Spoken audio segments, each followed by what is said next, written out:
Shana Tova again, everyone.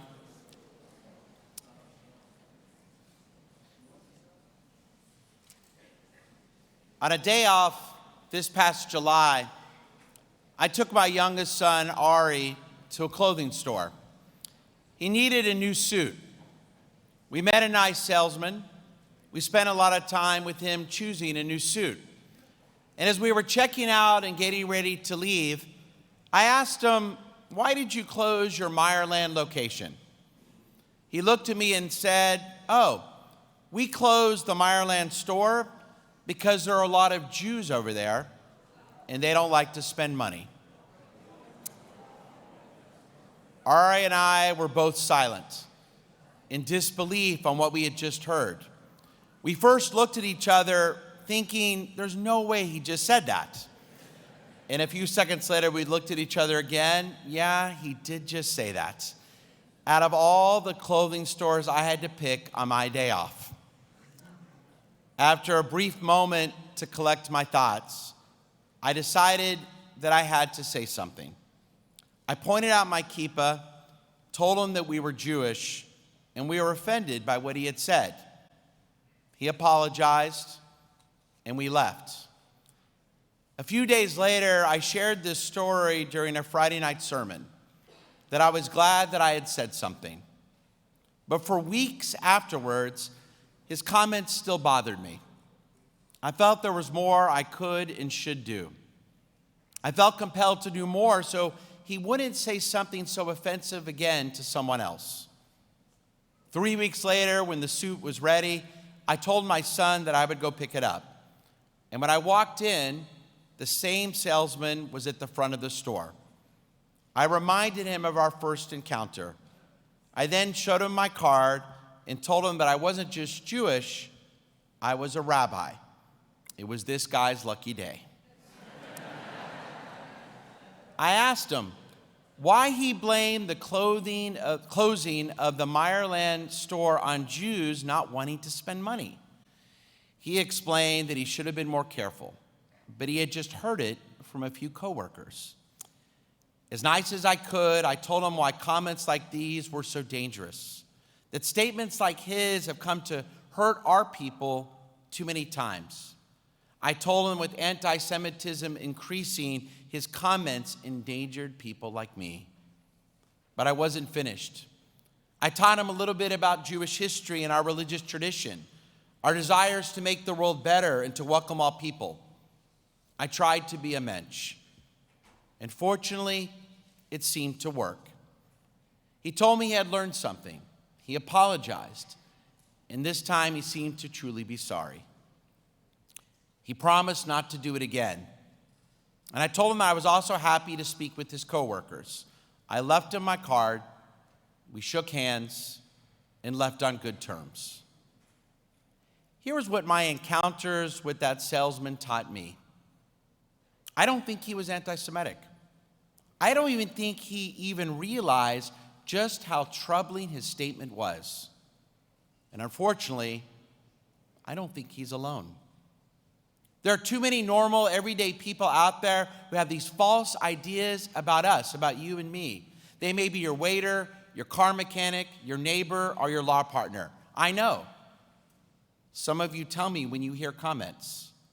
Most of them are not raging anti-Semites. They're everyday Americans who may not have malicious intentions. They just trade in myths, falsehoods, and mistaken ideas that mischaracterize who we truly are, often not even realizing that their words can be so destructive. We Jews know too well just how harmful their words can be. Is there anything we can do to fight against the negative and false stereotypes? Today, I want to share 2 steps I believe we can take. Number 1, in the future, when you hear an offhanded remark, I would encourage you to say something. Yes, it'll be easier to let it go, act like you didn't hear anything, go about your day. We are already so busy, and who wants to make waves? It's difficult to stand up, But if we don't, the problem will only get worse. To confront someone isn't easy. But if we don't, who will? Now, you may think I'm making up this next part, but I swear on Rosh Hashanah it's true. This past Monday, I sat down at a restaurant for a late lunch to work on this sermon. And there was a lovely young couple at the next table on a lunch date. And after a few minutes, I overheard the woman say to her date, "You're getting a lot of work in the Jewish community? That's awesome. They're all rich. I bet you're making a lot of money." I thought one of you was testing me. I couldn't believe it. And honestly, part of me hoped I would get an important phone call and the couple would leave before I had to say something. Hadn't I confronted enough people this year? It is so uncomfortable to say something. But eventually I did interrupt their lunch date. I told them I was a rabbi. It was this couple's lucky day. Then I went on to give a sermon. I explained that most people in the Jewish community are not wealthy, and this stereotype was a dangerous one. We spoke for a few minutes. I was nice as I could be. And fortunately, I think they understood my concerns, and they did apologize. Yes, most of the time, when we speak up, I think explain why the comment was not appropriate and do it like a mensch. We had the potential to change minds, each of us, from our children to our older members. With so many anti-Semitic and disgusting conspiracy theories traded online today, my gut tells me we'll all be confronted with similar remarks. I wish I could be optimistic, but I am hopeful. Each of us can make a positive difference. Don't let those comments go. It's been said that there is no vaccine for anti-Semitism, but our best weapon remains the truth.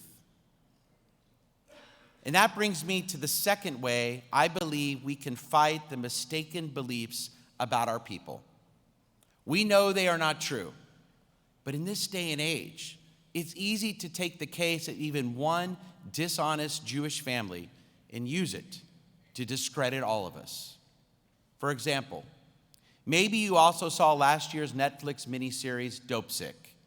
Dopesick is about the role Purdue Pharma played in deceiving thousands about their multi-million-dollar painkiller, OxyContin. The villains of the show are the members of a callous and greedy family who ran Purdue Pharma, an already wealthy family willing to do whatever was necessary to make even more money, the Sackler family. And the Sacklers brought shame upon themselves and upon all of us. The Sacklers are descendants of Holocaust survivors, and unfortunately, their Judaism is portrayed in the show. Don't you hate it like I do when fellow Jews publicly embarrass us? Yes, every group has its bad apples, but when a member of the tribe does something wrong, it just seems that the fact he or she is Jewish attracts the attention of others. It's been proven again and again that for the Jewish people, the sins of one are the sins of all, and the destiny of one is the destiny of all. If a Jew misbehaves, he or she brings shame on all of us. Is it fair? Is it reasonable? Perhaps not. But it's the reality of the world we live in. And anti-Semites love to capitalize on stories of fellow Jews doing awful things in the pursuit of money. Then using those same stories to create destructive and damaging characterizations. It doesn't help our standing in America. Varying surveys on anti-Semitic attitudes often suggest that too many Americans blame us when the economy is in crisis. We know that it's not true, but too many everyday Americans believe otherwise. We have always been a small people. Our individual actions do reflect upon all of us. Each of us does make a difference for the entire Jewish people. That's always been the reality of being part of such a small minority. Yes, we Jews have always longed and enjoyed pride by association. We love to celebrate many extraordinary Jewish accomplishments, like the fact that we are less than 0.2% of the world's population, but represent 22% of all Nobel laureates. But if we take pride in those who do well, and we should, and feel them part of ourselves, can we disclaim those who do wrong? It's an extra burden you and I share, for good and for bad. When we come together to pray in synagogue, a majority of our prayers are in the plural. Shema Kolenu, O God, hear our prayers. The confessional sections of our high holiday service are in the plural. Salach Lanu. It's not forgive me, it's forgive us, our God, for we have sinned. We recite Ashamnu, Bagadnu. We have trespassed. We have acted deceitfully. As individuals, we may not have trespassed. We may not have acted deceitfully. But every Jew is responsible for all the sins of our community. Kol Yisrael Arvim Zebezeh. The Talmud declares, all of Israel is responsible one for another. And this led our ancient rabbis to teach that when we pass from this world, when we stand before God, each of us, to review our lives, God will first ask, Nasata v'natata be'emunah. Were you honest in business? I've always found that amazing. The very first question, according to our tradition, won't be about keeping Shabbat or keeping kosher. It will be about our integrity in business dealings. And there's a reason. The rabbis believe that this question wasn't just about being honest. It's about being honest out there in the real world when we encounter other people, Jews and non-Jews. The rabbis are telling us, represent your people well. Don't give others a reason to hate us, to distrust us. Give them reasons to love us. It's always been the case that we needed Jews behaving with integrity out in the greater world, trustworthy in our dealings, never cheating anyone. When we go out and act as honorable businessmen and women, trustworthy doctors and lawyers, well thought of community members and neighbors, we not only bring credit upon ourselves, we bring credit upon our people. The sages of old from 2,000 years ago are calling out to us today. No matter what you do, keep your integrity. Because even if you don't own a business, you're always representing yourself as a Jew. You're always representing the Jewish people. And there are many examples for all of us. Years ago, I knew some Jewish parents who had hired someone to help with their son's college essays. Thanks to the woman's help, their son was accepted into one of the best universities in the country. But what did the parents do? They were obsessed with trying to save a few bucks. They lied about how much time they saw the tutor work with their son. And when the tutor reported otherwise, they unfairly questioned the tutor's integrity. How will they answer God's first question? And what will this tutor now think of Jewish people? I knew a Jewish family who had hired a contractor to build their dream home. The contractor was terrific. He did everything they wanted him to do. But after he completed his work, the family claimed that he had not done everything they wanted. They lied in order to save just a little money. How will they answer God's first question? And what will this contractor now think of the Jewish people? I don't own a business, but when I hire a handyman to fix things in our home, am I compensating him fairly and on time?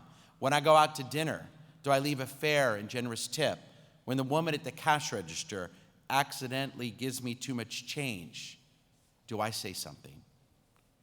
No matter who we are, and no matter what we do, Nasata v'natata be'emunah, were you honest in business? Because one day, God will ask you. Many years ago, my parents started a new company. And the first year was not easy, but they eventually found a terrific office manager who found ways to help their new business grow. Things were going well. My parents were the first Jews that office manager had ever met. And after a few months, she planned a visit back to her small East Texas town to be with her family. My parents were nervous. They were convinced that her family would tell her to quit and not work for Jewish owners. When she returned, my mother and father expected the worst. Instead, when she returned, she told my parents, "Thank you for letting me work here with you. My family told me, be glad that you have Jewish owners. We have heard that Jews have tremendous family values, and as a result, treat their employees like family." My parents proved them right. She ended up working with them for the next 15 years. I know many of you could share similar stories about your grandparents or about your parents or about your own businesses and practices, about the way you conduct your own life. As Jews, let's always make this the case, because the hope has always been we would conduct our lives in such an ethical way in business and at home that our non-Jewish colleagues, our non-Jewish employees, our non-Jewish friends, our non-Jewish neighbors would always think, if that's how Judaism causes Jews to act, then Judaism is a wonderful religion, and Jews are good people. We know that's the truth. My friends, let's all do our best to continue to help others know it as well. Yes, this new year, 5783, there are many ways to fight against the false stereotypes. We all have work to do. Today, I shared 2 steps we can take. Number 1, there will continue to be those like my clothing salesman or that couple on a lunch date who need some educating. Let's always stand up and say something and do it like a mensch. And number 2, let's always live with integrity, living by example that the negative stereotypes are not true. In these days of increasing anti-Semitism, it may be more important than ever before. Shana Tova.